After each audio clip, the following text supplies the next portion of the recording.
Hello friends, welcome to our channel Saraswati study rank. तो आज की वीडियो में हम क्लास 8 हिंदी वसंत के पार्ट 6 भगवान के डाकिये की लाइन बाय लाइन एक्सप्लेनेशन देखने वाले हैं। तो चलिए स्टार्ट करते हैं। और वीडियो में आगे बढ़ने से पहले अगर आप हमारे चैनल पर नए हैं तो प्लीज़ हमारे चैनल को सब्सक्राइब करिएगा और उसके बगल में जो बेल आइकन है उसे भी ज़रूर प्रेस करिएगा ताकि हमारे आने वाली वीडियोज़ की नोटिफिकेशन आपको सबसे पहले मिल पाए। और अगर आपको इस वीडियो से कुछ भी सीखने को मिलता है तो प्लीज़ इस वीडियो को लाइक करिएगा और अपने फ्रेंड्स और फैमिली के साथ इसे ज़रूर शेयर करिएगा। कोई भी डाउट होते हैं तो आप मुझे कमेंट सेक्शन में पूछ सकते हैं। तो चलिए पार्ट 6 भगवान के डाकिये स्टार्ट करते हैं। तो ये कविता है, जिनके कवि है वो है रामधारी सिंह दिनकर। तो चलिए बच्चों स्टार्ट करते हैं। इस कविता को छोटा सा समझकर आप इसे जल्दी से ना ख़त्म करें। मैं तो कहती हूँ आप कविता को ध्यानपूर्वक सुनिए और उसके अंदर का जो भाव है, जो कवि है वो बताना चाहते हैं, उसे समझने का प्रयास करिए। तो चलिए स्टार्ट करते हैं। पक्षी और बादल ये भगवान के डाकिये हैं जो एक महादेश से दूसरे महादेश को जाते हैं। हम तो समझ नहीं पाते हैं मगर उनकी लाई चिट्ठियाँ पेड़ पौधे पानी और पहाड़ बाँचते हैं। तो बच्चों इसमें जो पक्षी यानी पक्षी, बादल यानी बादल, ये भगवान के डाकिये हैं। डाकिये यानी संदेश भेजने वाला या फिर दूत, जो एक महादेश से दूसरे महादेश को जाते हैं। हम तो नहीं समझ पाते हैं मगर उनकी लाई चिट्ठियाँ पेड़ पौधे पानी और पहाड़ बाँचते हैं। बाँचने का मतलब भी होता है बच्चों पढ़ते हैं, ठीक है। तो यानी कि बच्चों इसमें जो हमारे कवि है रामधारी सिंह दिनकर, ये बताते हैं कि ये जो धरती है, ये जो पूरा विश्व है, ये एक ही ईश्वर ने ही बनाया है। और ईश्वर ने एक देश से दूसरे देश में कोई भी भेदभाव नहीं किया है। उसी तरह से ये जो बादल और पक्षी है, ये भी क्या है, ये भी भगवान के ही डाकिये हैं जो कि एक देश से और दूसरे देश में कोई भी भेदभाव नहीं करते हैं। ये जो भगवान है, ये पक्षी और बादलों के द्वारा अपना संदेश भेजते हैं। हम जो इंसान हैं ये भगवान के संदेश को, ईश्वर के संदेश को तो नहीं समझ पाते हैं, लेकिन इनके जो संदेश हैं ये पेड़ पौधे और पानी और पहाड़ ये सब पढ़ लेते हैं, ठीक है। आगे देखो, हम तो केवल यह आंकते हैं कि एक देश की धरती दूसरे देश को सुगंध भेजती है और वह सौरभ हवा में तैरते हुए पक्षियों की पाखों पर तिरता है और एक देश का भाप दूसरे देश में पानी बनकर गिरता है। तो इसमें हम तो केवल यह आंकते हैं।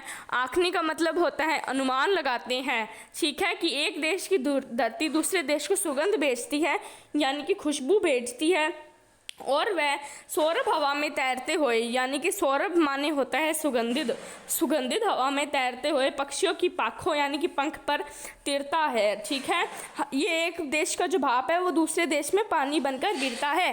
तो इसमें बच्चों रामधारी सिंह दिनकर जी ने बताया है कि हम तो सिर्फ यही पढ़ पाते हैं कि जो एक देश की धरती होती है वो दूसरे देश को सुगंध भेजती है, जो कि हवा के माध्यम से या फिर पक्षियों के माध्यम से जाती है। लेकिन जो हमारे ईश्वर हैं, उनके जो डाकिये हैं, भगवान की जो डाकिये हैं, पक्षी और बादल, ये कोई भी भेदभाव नहीं करते हैं।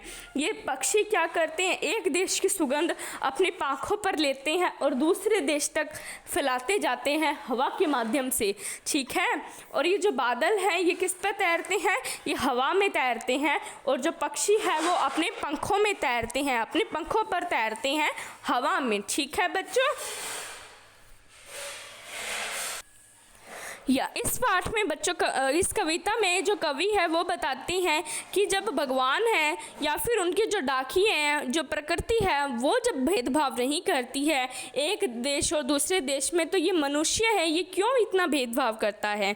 जब एक बादल है वो एक देश के पानी से भाप बन जाता है और दूसरे देश में बरसात कर देता है क्योंकि उस देश को बरसात की ज़रूरत होती है। और जो पंख है, जो पक्षी है, वो नहीं देखते हैं कि मैं इस देश को ही सुगंध दूंगी, उस देश को नहीं दूंगी। वो तो बस अपने हवा में तैरते हुए जाते हैं और सभी देशों में अपनी जो हवा है, जो खुशबू है, उसे फैलाते हैं अपने पंखों के द्वारा। यानी कि इस कविता में बस कवि है यही बताना चाहते हैं कि मनुष्य को भेदभाव नहीं करना चाहिए। जो प्रकृति है वो एक ही है, जो ईश्वर है वो एक ही है, वो जो धरती है, कोई भेदभाव नहीं करते हैं ईश्वर, और ना ही पक्षी और बादल जो कि भगवान के डाकी हैं वो भी भेदभाव नहीं करते हैं। यहाँ पर जो भगवान है वो पक्षी और बादलों के द्वारा उनकी मदद करते हैं, उनका संदेश भेजते हैं। किसको? पेड़ पौधे, पानी और पहाड़ को अपना संदेश भेजते हैं। ठीक है बच्चों, यानी कि हमें भेदभाव नहीं करना चाहिए कभी भी। इस कविता में रामधारी सिंह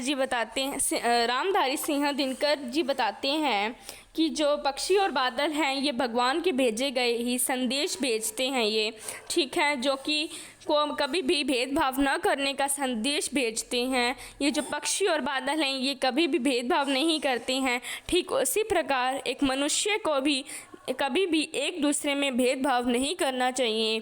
ठीक है बच्चों, यही था इस पोयम में, इस कविता में। ठीक है, अगर आपको कोई भी डाउट होते हैं तो आप मुझे कमेंट सेक्शन में पूछ सकते हैं। तो इसके क्वेश्चन आंसर्स हैं वो मैं अगली वीडियो में लेकर आऊँगी। तो बच्चों आज की वीडियो के लिए बस इतना ही। मैं मिलती हूँ आपसे इसके नेक्स्ट वीडियो में नेक्स्ट क्वेश्चन आंसर्स के साथ। तब तक के लिए bye guys, lots of love.